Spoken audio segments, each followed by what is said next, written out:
When it's time to sell your rental property, what do? Rob Wilson with SouthTampaTeardowns.com in front of this property in Ballast Point, where the homeowner had an interesting decision to make.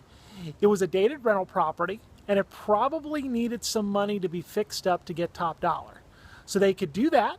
They could sell it as is by listing it with an agent, or they could sell to one of our trusted builder partners. So here's how they came to that decision.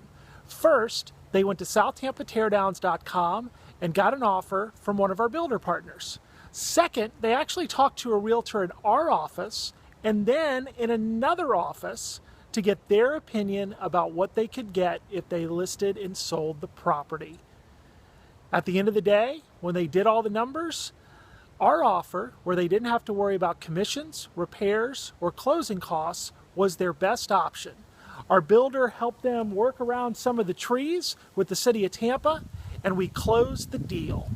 If you've got an older, smaller home that's a rental property, especially if it's on a double lot like this one, give me a call. My name's Rob Wilson. I'm the Director of Dirt with Exit Bayshore Realty and SouthTampaTeardowns.com.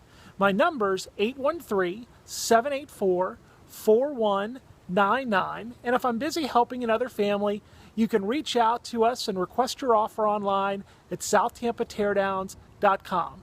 You'll get a fair offer fast, and you won't have to worry about paying commissions, repairs, or closing costs. Once again, Rob Wilson, SouthTampaTeardowns.com, 813-784-4199. Give us a call today if you're hoping to sell your property. Thanks.